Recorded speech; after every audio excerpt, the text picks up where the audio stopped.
Hi, everybody. Welcome, welcome. Thank you so much for joining us today. I am Cynthia Thomas, the mother of kaori.nik. Say hello to the people, Nick. Hi, people. Yeah, this is kind of a spinoff, if you would. Every now and again, I join Nick on her Wellness Wednesday, and we've talked about several things. We've talked about handling finances. We've talked about credit. The people's favorite. You're the people's champ when it comes to money. Oh, well, I certainly appreciate that. I appreciate all the love. And I'm in LA this week. We did the Vegan Fest together. So great. Yeah, which was amazing. So we're sitting here very full.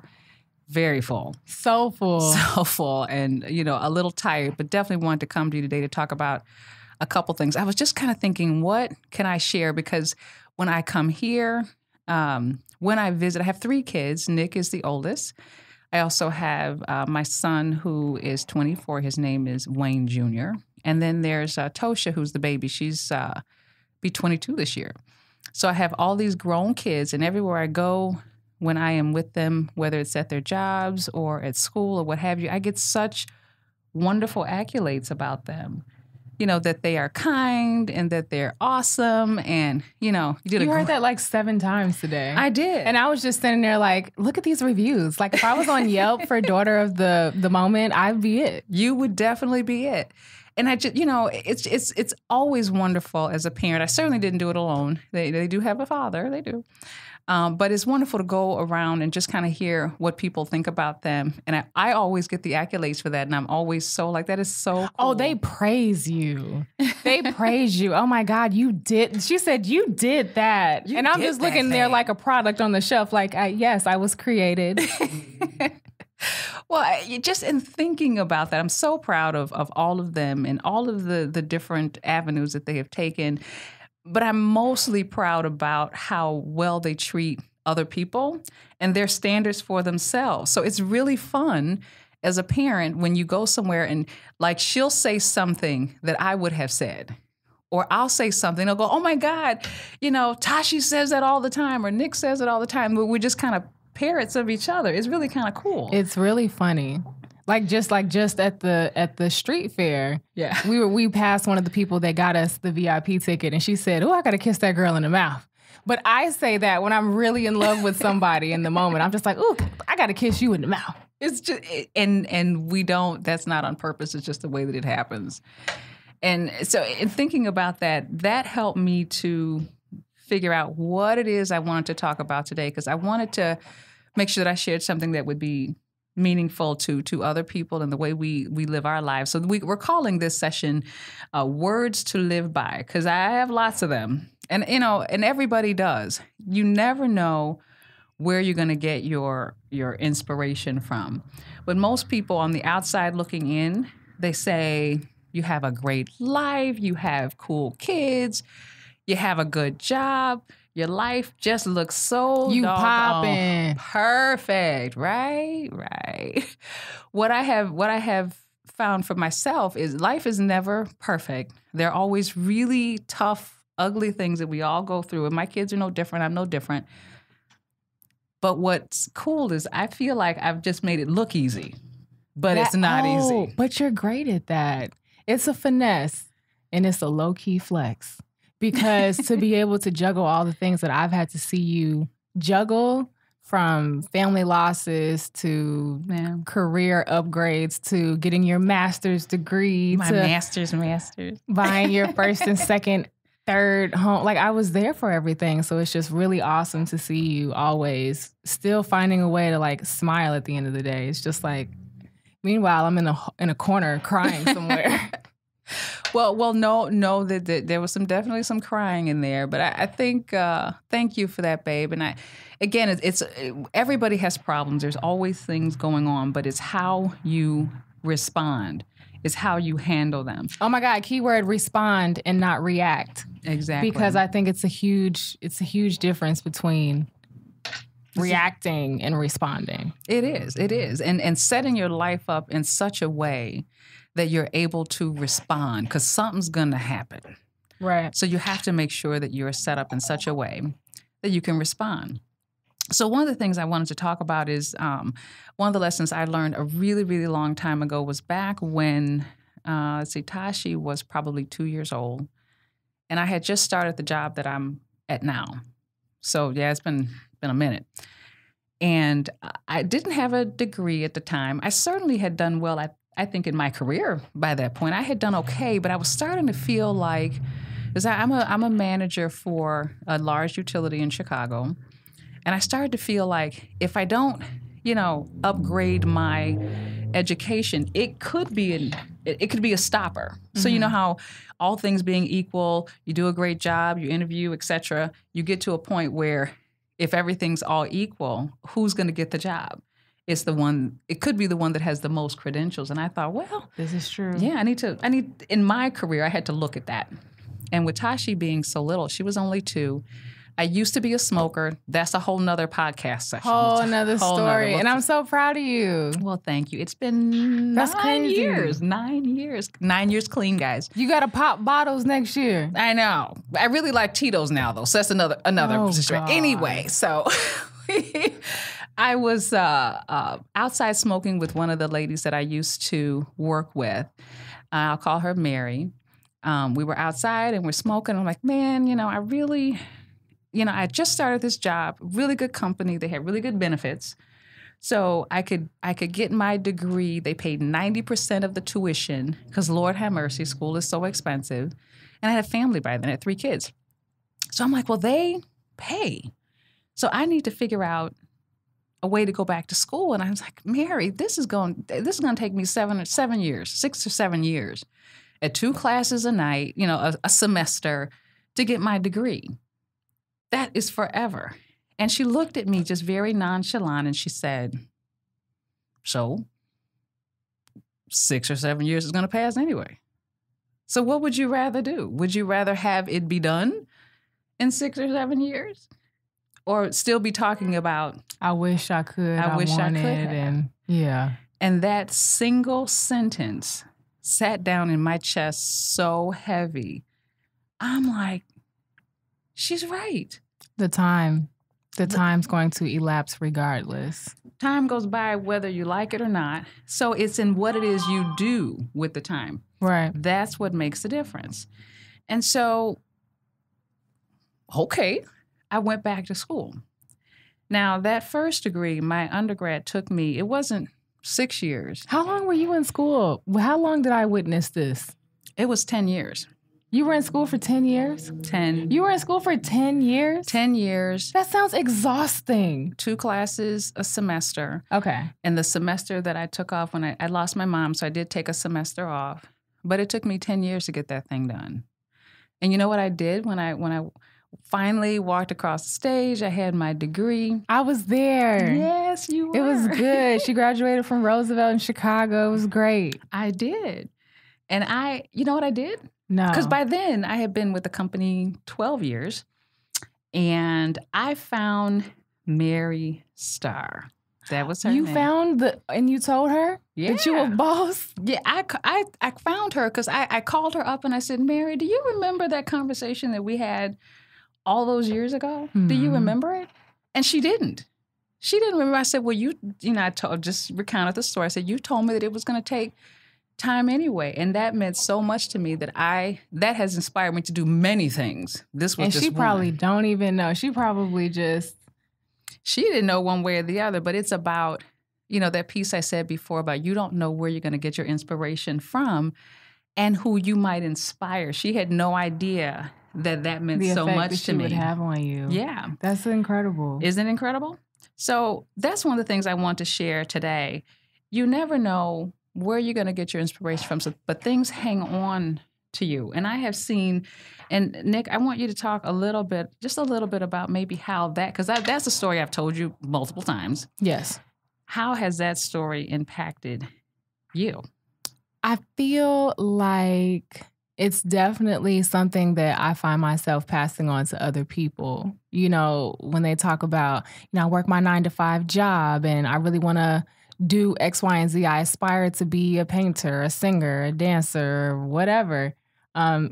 criminal justice, whatever it may be. And a lot of people are like, it's going to take this much energy and this much time. And I don't know if I want to devote myself in that way. In my mind, I'm just like, well, you just put a roadblock in front of yourself. You are stopping you right now.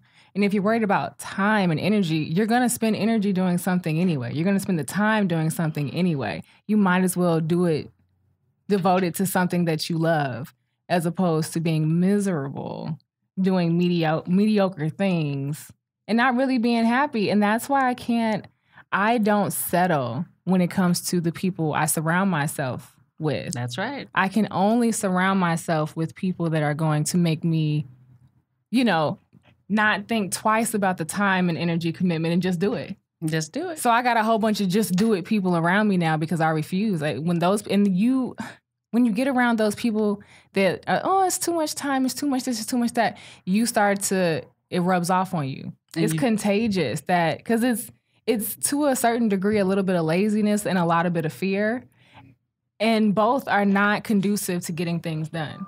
Well, and I think a lot of times people just like, I'm thinking of this big, lofty goal at the time. Lofty of trying to get this degree that's going to take me 1,000,000 years to do, what seems like to me 1,000,000 years. And the goal is this big. It's huge. So what I had to do is look at it an inch at a time. It's a little bit at a time. So whether it was finishing the degree or losing weight, saving money, whatever the big, lofty thing is you are trying to go after, you don't go after the whole thing at one time. You go after it 1 inch at a time. Yeah. It's a little bit at a time. So here's my next word to live by, if you would, because I get inspiration from lots of places. Mary was one of them. Some of them are your friends, your family. I'm an avid movie watcher like a lot of people are. So some of the things I hear in movies stick to me like glue, and I can't let them go. So I have a couple I'm going to share with you. Hi, guys. We're on live, too. We're on live. I just want to share this. Someone said, thank you for sharing this. I'm debating going back to school to get a degree in interior design. But it's so true that you have to follow your passion. Follow your passion. Follow your passion. And I want to come back to passion in a minute, and I'm going to go directly to Nick when we talk about that.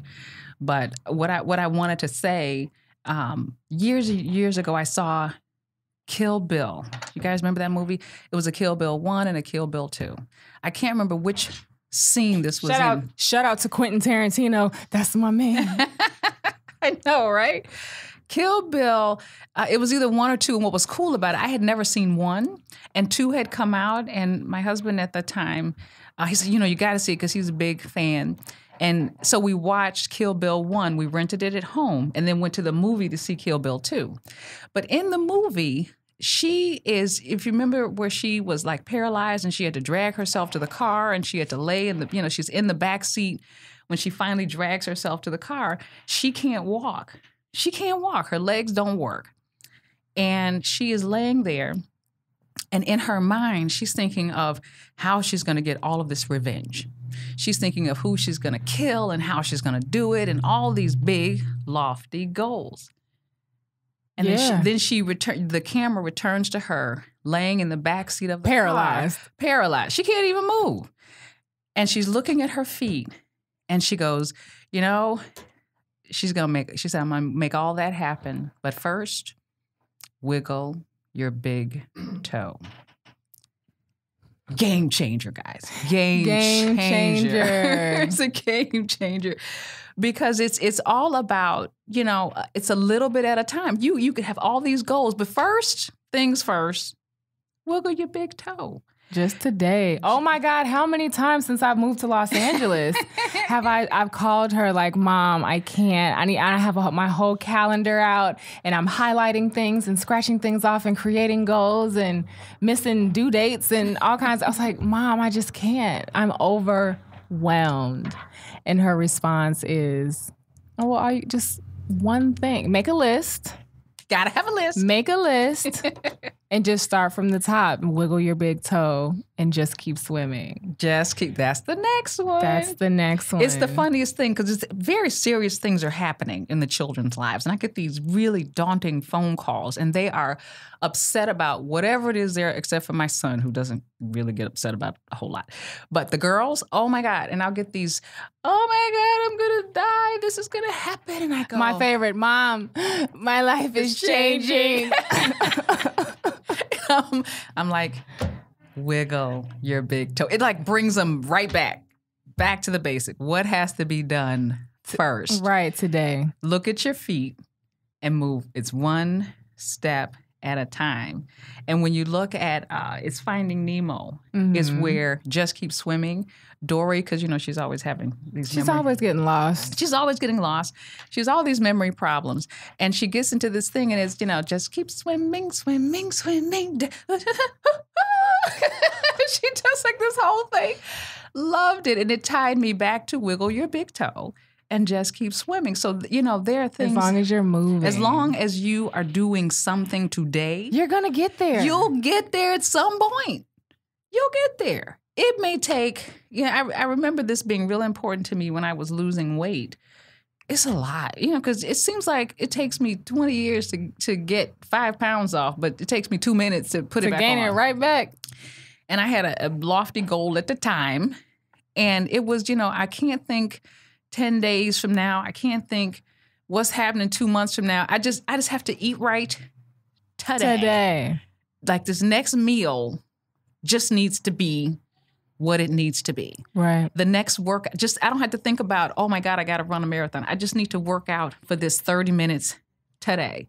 And that turned into just keep swimming one step at a time. And I look up and 30 pounds are gone, but I can't think of 30 pounds at one time.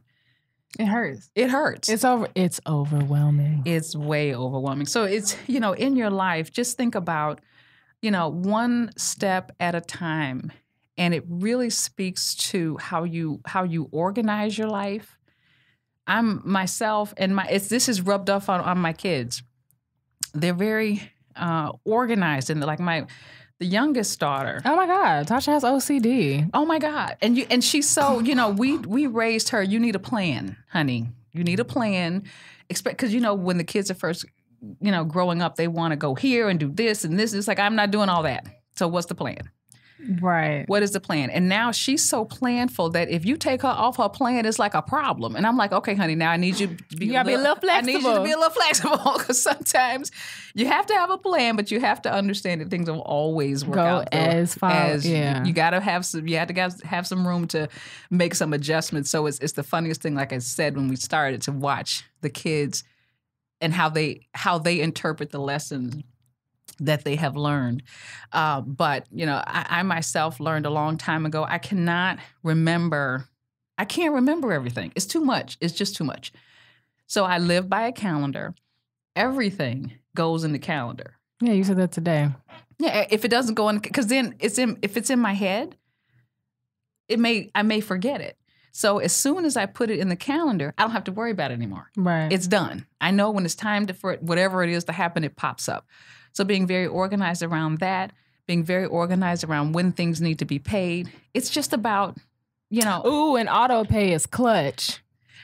Now, I don't do a lot of auto pay. You don't do a lot of auto pay? Not a lot. Just a couple things are auto pay. I like, because, you know, I like a... You like guys, to check things off the list. I love to check things off the list. Guys, we're going to have a whole thing around this list financial book. It's a whole nother thing. But just please keep in mind that, you know, wiggling your big toe and just keep swimming. And the time is going to pass anyway. That's how we kind of all end up living. Mm-hmm. That's how all my kids live, if you will, which is pretty cool. So I want to talk a little bit about passion because I have a hard time. I've never been able to work a job that I didn't like. Ew. I've never been able to do it. I remember working this one job because it was my first supervisor job in a call center. It was a new call center. And so that means there's no processes anywhere. Everything, you know, so that's cool because you can create things that aren't there because nothing's there. Okay. Everything's new. And over time, it just became a lot, and the management wasn't that great. It was stressful. And I remember rolling to work. I was on 294. I'm on my way to work, and I physically said to myself out loud, I don't want to go to work today. Girl, says 80% of Americans. I'm like, I don't want to go. I don't want to go to work today. And the minute I said, I don't want to go to work today, that very same day, I started looking for a new job. I cannot spend 8, 10, 12 hours a day doing something that I hate. And I could never do it, and I don't expect my kids to do that. I happen to feel like if you do what you love, the money will come. That's the way the universe works. So now I'm going to talk a little bit about your girl here, kaori.nik, because for a while, she was, I think, we're very, very close. And I think some of this was probably maybe trying to please me a little bit. I'm not sure. But she was in school for a long time, bouncing around to different things. Would you want to be a social worker? What did you? Psychologist. Come on, Ma. And then she was going to design school. Fashion, retail management. That's what I said. I can't even remember it. You don't even know me. Oh, are you serious? I'm just watching her try. I mean, the last school she went to was Columbia. She did a semester there. But I really wanted to do all these things. This wasn't because of you. No. Okay, I'm ready. This is where I'm going with this. That wasn't Nick's forte. That wasn't where her heart was. I knew that. I was just looking at it. Wait, where? Your heart, what Nick loved to do was hair, and she was starting to love makeup, and she would make me nuts with colors, and it's not really red. It's not really pink. It's like, it looks pink to me. We'd have like, it's peach. We'd have all of these things. And so where her passion was she loved to create. She loved hair. She loved makeup, not just doing braids and that. She liked understanding how to make hair healthy, and she like got it. She was in the pocket where that stuff was concerned, but she was struggling with this whole degree thing. And I'm like, look here, this is what we're gonna do. Remember this conversation? I said, Nick, what we gonna do? Ooh, I remember this conversation. I said, what I want you to do is focus on what you love to do. And if you come to a point in your career where a degree is necessary, it might be one day, then you come back for it. Or you may find it's not what you need. Focus on what you love to do. And as soon as she got that message in her chest, that's who you see today. That's crazy. No matter how hard it is, no matter how crazy it is, she stays focused on what she loves to do. Yes to all that.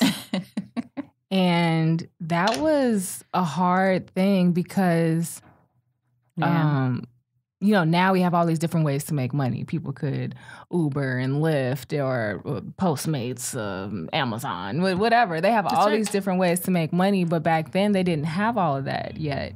And so it's like, do you want to be somebody that works retail because you don't got no choice? I was working at the cleaners at one point, Cold Stone Creamery. Do you want to be somebody that just has a job and you just work? Or do you want to be educated, respected, and have a career? Cold Stone was cool. We did get some free ice cream for that. I'm just saying. But it's like, I wanted a career. I wanted some stability like everybody else. And I knew that psychology was going to be a way for me to make the kind of money to support the lifestyle that I wanted. But once I got into it, it came a point where it's like, I'm doing hair though, and I'm making good money. And I think I do want my own salon. I think I want that. Mm-hmm. I think I have a way for me to marry psychology and hairstyling because we are therapists. Yes, you are. At the end of the day, we are the ones listening to all the issues and helping solve the problem. You know what I mean? Like, we are in people's minds 24/7. So why not marry the two? So for a split second, that was a business idea, along with having a supply store. so that we can get money back in the Black community. I'm still on the same agenda. We're still trying. That's the truth. We're still on the same agenda here with keeping our dollars Black, but I wanted a beauty supply store attached to it. And so I just thought everything was going to go, but psychology wasn't sticking. It wasn't sticking. And I was nervous to just completely rely on hair artistry because I didn't know it to be something that you do and get rich. I didn't know any rich hairstylists. You know what I'm saying? I also was into painting because I was doing all of my gen eds, and I majored in art in the school I went to before Columbia. I was majoring in art. Right. So it's like I've got all these skills. And I don't know what to do. So it's like, well, if I'm going to take hairstyle, and I remember meeting a girl named Candace, really good friend of mine in Chicago, and she showed me the art side of UIC. Yes. She showed me the art side, and I saw how much the pieces were. I saw how much artists were making. And then I started looking up, hairstylists in different nooks of the industry. And I was like, okay, you could make real money.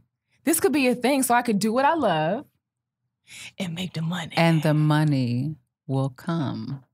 And here I am. Did I not tell you? It's crazy. I'm in LA, and I'm able to do what I love and create anything that I want. And I'm so grateful, and I'm so glad to have the support to do something like that, because it's so funny. I actually had somebody comment on one of my pictures probably 2 years ago or so. And they were like, it's so good to see you out there, out your mama's basement. But excuse me. The way that it sounded was like, is that shade? And then I think I responded, and I was like, I know, and I still go back to the basement. Yes, she does. Okay. She'll be home in a few weeks. I go back to the basement, and I get that when I go upstairs to eat dinner with my mom. Oh, we have a ball, honey. And I don't have any shame in that. I don't have that kind of relationship with my mom where I feel like I got to be like shameful. You know what I mean? Like we didn't have any like major conflicts. So, and when it was time to go, it was time to go. So we just have always maintained a good relationship. And Nick I think you were 26 when you left home, I believe. And here's what's interesting, because Nick was, there was a plan. Remember the plan? There was a plan. The plan was for her to maybe in the Pilsen area own a building. This was all a plan. Remember that? This was the plan. She's going to own a building. And on the bottom, she was going to have her shop there. But it wouldn't be a normal just come and get your hair done kind of shop. It would be like kind of an emporium where other artists are contracted out to do different jobs. Yeah, like an agency. Like an agency. Yeah, it was going to be like that. And then she was going to, make her home upstairs and kind of be all in one spot. And I remember Nick saying to me, she said, you know what, Mom, that's a good plan, but I don't think that's the plan for now. Yeah, I came to LA with a friend of mine at the time, and she was like, that sounds like a good plan, but you're young. You don't got no kids. You don't got no serious relationship.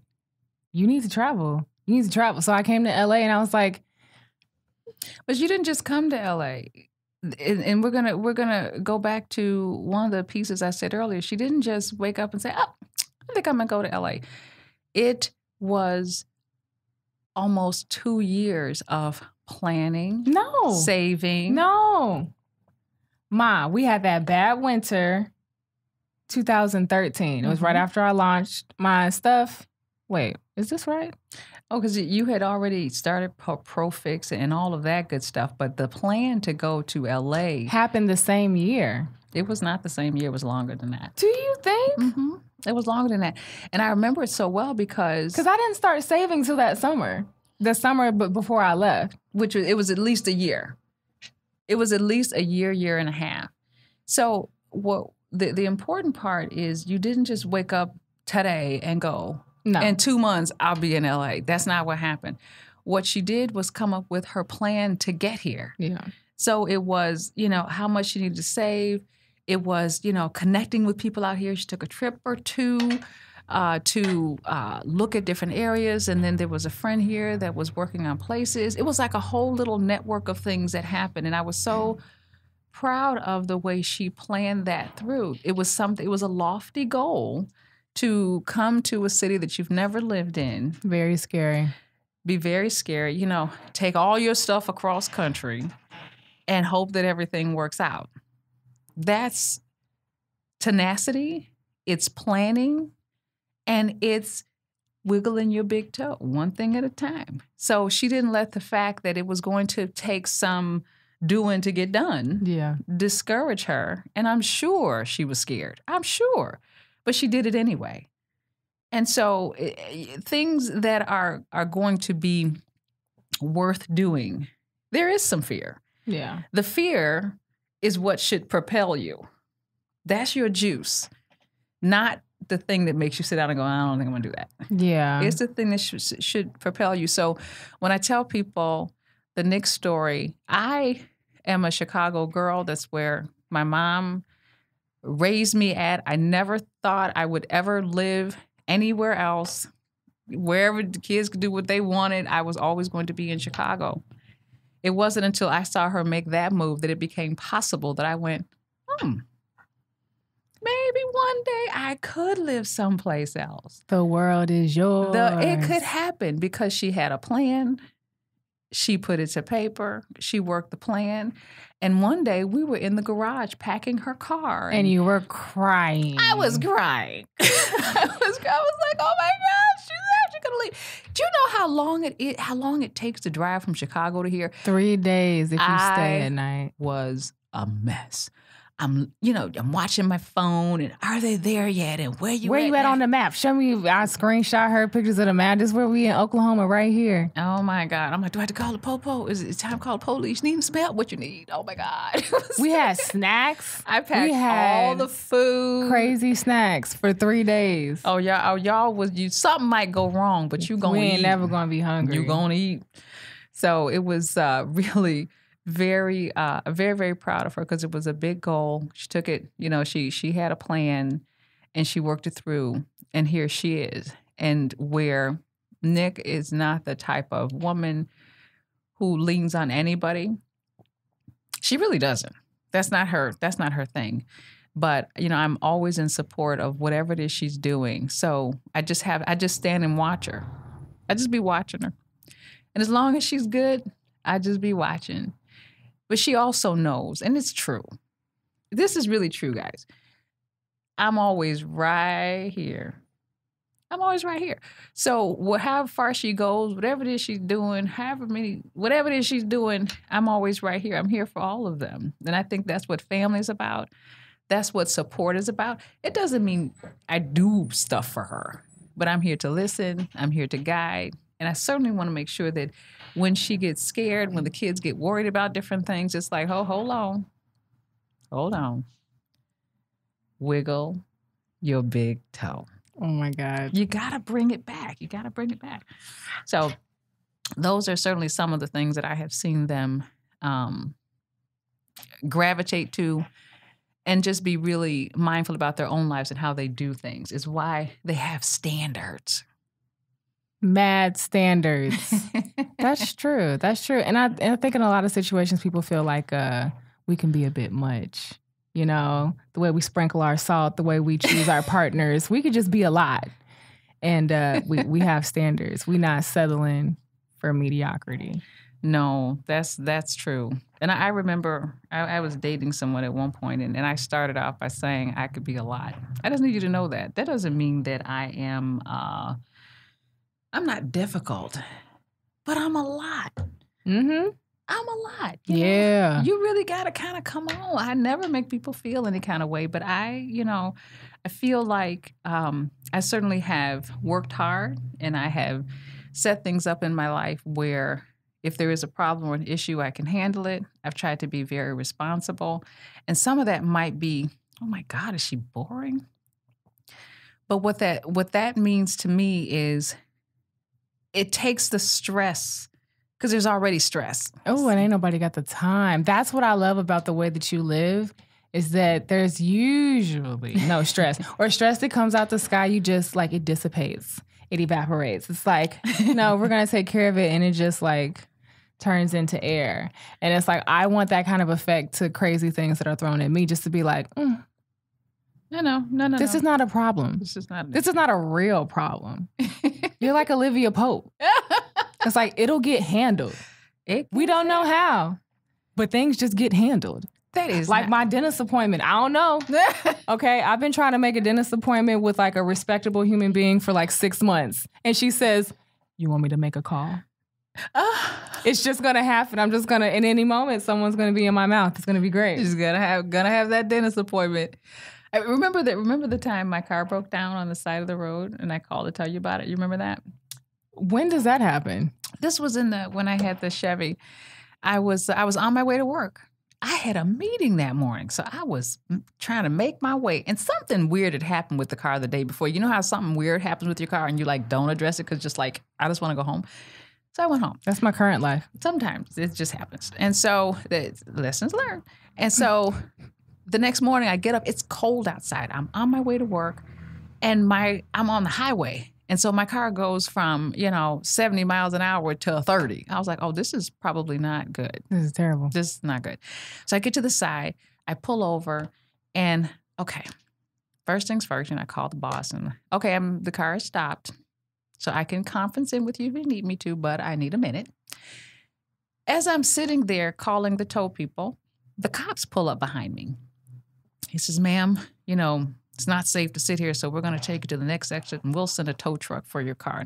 Oh, thank you. Thank you, officer. Thank you, officer. I got in the back seat and everything. I'm like, I need a picture of that. There's so many people that would hate being in that position. I know. He was so nice. He was cute, too. Anyway, he was really nice, and I got in the car. He took me to, like, the 95th Street exit. We sat on the side at a breakfast place. The tow truck, half hour later or so, comes and with my car and picks me up. He's picked up the car. He's coming to get me. We go to the place. He's going to take my car to the dealership where another car is waiting for me.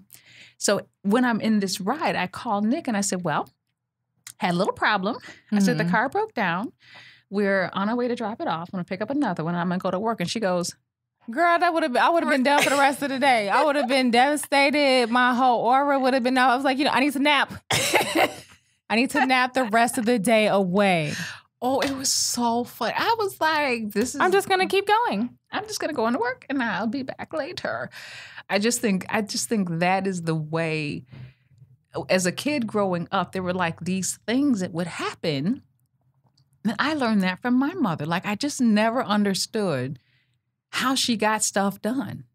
So I'd come home and I'd go, there's nothing to eat. There's nothing to eat. And she'd come home and out of that same kitchen. Where there was nothing to eat. Ooh, I'm that girl now. I know you are. See, that's me. That's you. She would make these amazing meals. And I'm like, there was no food here 5 minutes ago. How'd that happen?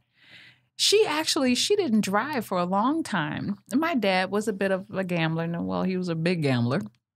And so she was always trying to get the money before he could spend it. And she wasn't a driver at the time, and he didn't want her to drive. He didn't want her to drive because you know what happens. That keeps you at home and all that. So he didn't want her to drive. And you know what she did? When she would get the money, she would pinch off of it. I found this out later. She would pinch off of the house money. She snuck out and got her some driver's lessons. And then she kept pinching until she could afford a car. Before he knew it, that car was sitting outside and she was driving. She had financed her whole dream. She had done the whole. That's what I grew up watching. So it's like, that's hot. Okay. We'll get in the car. That's what I grew up watching. Wow. That's why I am the way that I am. It seemed to me that there was always an issue with money with him, but she always figured it out. And so in my life, I just always figure it out. That's awesome. Yeah. And when we were talking, the last Wellness Wednesday that I was on, we were talking about, we talked about two things. One was saving and all that stuff. And then we talked about credit. And we talked about, things don't happen overnight. You have to give yourself time. You have to watch it. Like bills come in, they can stay in the envelope if they want to. they still there. Right. You still have to address them. So in some of the things that we've talked about there, just in terms of, whether you're insuring different things or whether you are making sure you have some emergency cash or making yourself ready with what your credit needs to be like. So if something happens to you, everything doesn't throw you into a huge, oh my God, what am I going to do? That's been my goal. And it's so stressful. And it's what I hope that how my kids live, so that, because something's going to happen. That's just the way life goes. Right. Something's going to happen. What is important is how you're able to respond. Not react. Respond. So that's real important. So those are some of the things that I wanted to talk about today. And hopefully, some of these things have inspired you. You might go, oh my goodness, she sure does watch a lot of cartoons. But those things helped me. Even the one, remember the one, the Christmas one? We used to watch all of the cartoon type movies at Christmas. Heat Miser? Yeah. Heat Miser. And was it Snow Miser? I think it is. Snow Miser. And they sing this one song, put one foot in They do not sing that song. Yes, they do. That's Kris Kringle. Like the happy people do it. They're like the creatures in the night and stuff. That's why they so dope to me. But the happy white people is what you're talking about. No. But I remember. But you like the song. I like the song. So why you gotta bust me out? I like that. I'm just saying. One foot in front of the other. I'm not gonna back you up on this. And soon you'll be walking across the floor. People, you'll be walking across the floor. You should insert a little clip with like the background music in there. It was a good movie though. It was a good movie. I think. Do you have any that have inspired you that I did not plant firmly in your head? Do you have any that inspired you? I know one that's coming to my mind right now. What do you got? Remember when because I finished my undergrad, took a year off, and then went back and finished my master's. Like a boss. Because then that was easy. It was like, I'm going to go ahead and be the master. I did 12 years, like prison or something. Right. Wow. I did all that time. I can do this. Right. And so I go back and I finish it. And so my husband and children are up in the rafters, because they're watching me come down and do the whole thing. I was wild. Remember that? Yeah. And I had my phone on me. And I believe I text you, I'm surgical with this bitch. You did. You did. She turned into Denzel Washington on me. It's like, I'm surgical with this bitch. Can't touch me now. Okay. Yeah, it goes on and on and on. I won't, but it absolutely But that's how it should be. And I just love that I'm able to witness this and help celebrate you and all of your accomplishments. It's really inspiring, and it makes me feel like I could really accomplish anything. You definitely surpassed what the, set aside time is for school, and you were able to still accomplish that. So it's dope to see. It's dope to see. Well, thank you. It's been a journey. It is a journey. So when people look and say, oh, you got this, you got that, that's intentional. And, it's working for it. Nothing is handed to anybody. Nothing is given. Yeah, and we talked about that the other day. Like, people, they're just like, oh my God, you have this, you have that, and oh, you must be so lucky. And it's like, what did you think happened here? This is work. This is dedication. This is every day beating on your craft and staying dedicated to your plan and sticking to a schedule and consistency. It's like, I'm sorry. This is so purposeful. My life didn't fall out the sky like this. It is absolutely, living on purpose. And one other thing that I think we ought to touch on is because, you start your journey, and a lot of times, the younger people, and we talked about this a little bit when we were talking about even the credit piece on Wellness Wednesday. Mm-hmm. You start off your life, you find somebody, or you have certain friends or what have you. And over time, things could change. You may not end up with the person that you start with. right? And the people that you just knew, I had one girlfriend who I literally talked to her every single day for years. Whether it was, her calling me or vice versa, we're always at each other's things. That was my sister every day. And I can sit here and tell you that for some reason that I can't quite put my finger on, I haven't talked to her in well over a year. I don't know what happened. I don't know. I can't tell you why.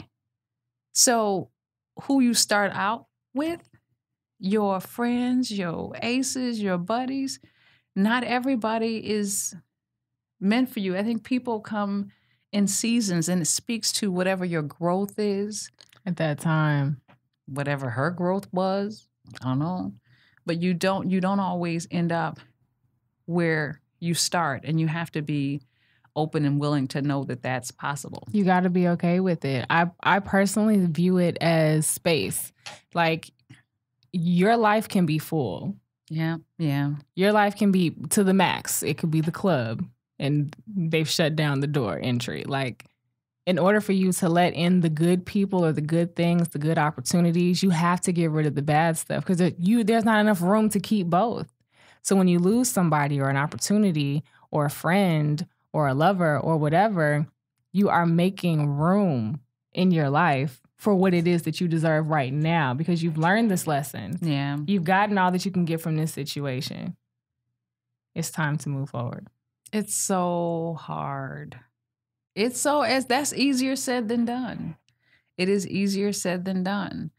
But I will tell you, when you lose people, or, man, I thought we were the best of friends, how did we ever get here?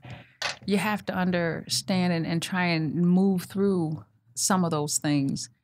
But it's not easy. Just like when something tragic happens, when you lose somebody, say someone passes away, or, man, your feelings get hurt over a breakup, let's say. You ever going through something and you feel like you're going to die? I'm not going to make it. I can't get up today. Yeah. Yeah? Yeah. Yeah. You have times when I can't get out the bed. I can't get off the floor. And it was so funny because as I'm talking, I'm thinking about a time I was going through a breakup. And so I was having one of them Saturdays where you get up and you just don't want to. And I just wanted to keep the curtains closed, and I wanted to, just lay on the couch and be miserable, because that's the way I was feeling. And I remember just as I was just getting ready to go down for my next cry, this particular girlfriend called me, and she's like, "What are you doing?" I'm like, "Nothing." She's like, No. Get up, get up and let's go out. We are not doing this today. Mm-mm. And, that's the kind of friend that I needed at the time. But there are times when things get really, really difficult and you feel like you're not going to make it. I just need to tell you this. You will. You're going to be okay. Oh, that's my baby calling.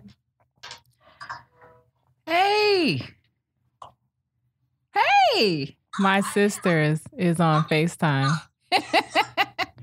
Hi, Tosh. Hi. We got like 15 minutes left on this podcast. You want us to FaceTime you afterwards? Yeah, we're doing a podcast. Okay, she's paused. Oh, it's reconnecting. I'll call her back. Okay. Oh. I'll even tell you a Tasha story, because I know she would really love it if I did that. I think we got like 10. We got 10 minutes? Okay.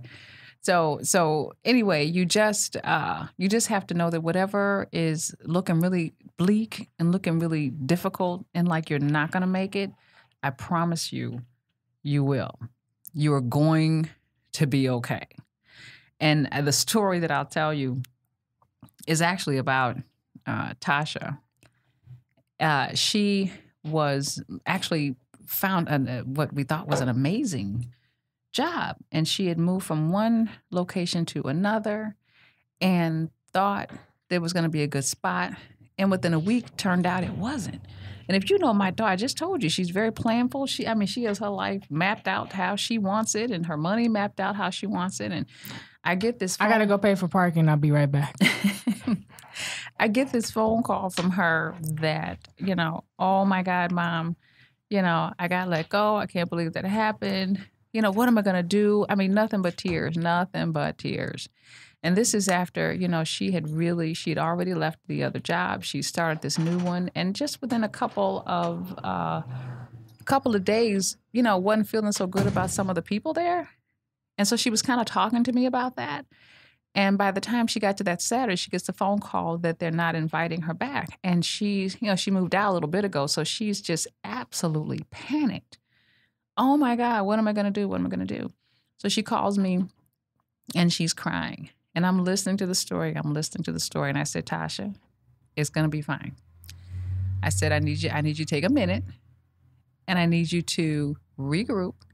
I said, look, you got to take a look and see, if the job that you just left, if that position might still be open and or start applying for other places, but it's going to be fine. So just take a minute. Don't panic. Because at the end of the day, what I tell them all, whatever's going on, you can always come home. Nobody ever wants to. But whatever's going on, you can always come home.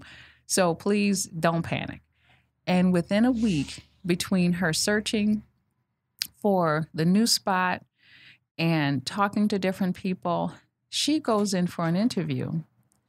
And the gentleman that she's interviewing with, he owns the operation, if you would.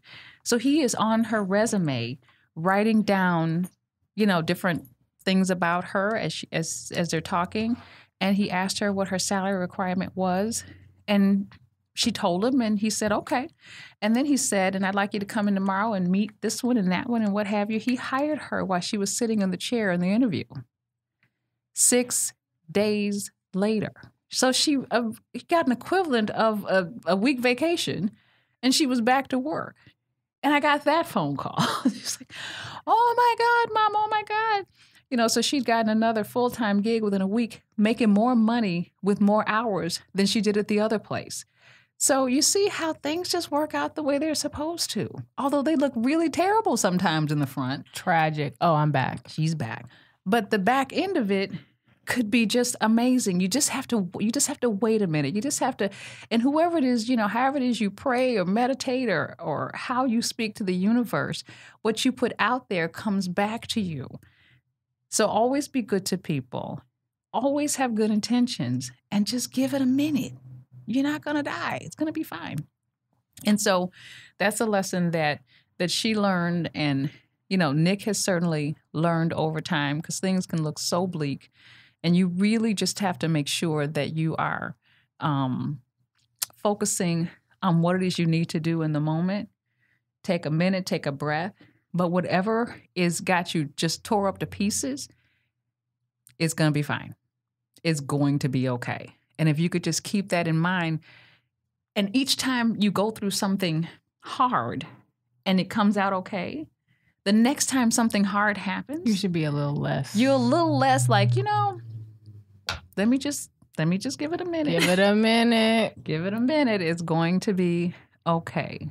So I'll just say this, and all the things we've talked about today, I hope some of it has been inspirational to you, or maybe, we've said something here that you can hang on to and move forward in your life. And to just kind of sum things up, and when I hear, how you have great kids and this and that, I'm very proud of all of them. And I'm so glad that we're able to, hopefully show them the way and that we could be here for them. But the basis is the same. Nobody has it easy. Everybody earns their way. And no matter what things look like on the surface, everybody has stuff to deal with. It's how you respond. Right. You're always going to have stuff to deal with. So if you keep those few lessons in mind, where you are keeping in mind that no matter what, the time is going to pass, whether you do it, whatever it is, or not. It's going to pass. So you might as well make good use of your time. Get it done. Get it done. And then you do things one step at a time. Wiggle your big toe. You got all these goals. Make it doable today. What are you going to do today To service that goal. to get there? If you don't ever do anything to get there, Then we just talking about it. Ooh, and I can't stand you people to just want to sit around and talk about it. Like, ooh, I wish I had, we could. and you truly, it's not, you're never going to lose the weight if you don't ever have a day when you're just one day where I'm just going to eat really good today and I'm going to work out today. Sometimes it's all you can manage. Yeah. When you get up the next day, just handle today. You know, if you fall off your goal here and there, falling off and coming back on, that happens to people, but just come back. Just come back. It's come back. It's even when we were, when I was quitting smoking for years. I was trying and trying and trying and trying and trying. And eventually. And eventually, as long as I was quitting, right. at some point, I was going to be able to get it done. It's when you stop trying, you don't get it done. So keep that in mind, and when things get tough, just keep swimming.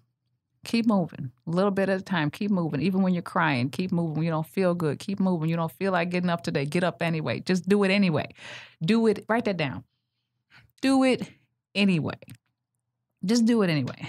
And for those who don't have a Mary in your life, Mary Starr, who, like I said, when I called her years later, I know she's like, I don't even remember that conversation. What are you talking about? You don't know who you might be inspiring with your story or who might inspire you. So be open to what's in front of you. There's always a lesson somewhere because you could be surgical with this bitch. Is that our ending statement? I mean, I'm going to second that motion, but I know I'm not going to repeat it. Well, it was real impactful, so I thought I would say it. Thank you for the impact. But thank you for listening, and we hope that this has been helpful. Yes, thank you so much for having me here. Absolutely, you could be my on guest. Words to Live By. There you go, my guest anytime. Thank you, guys. Bye.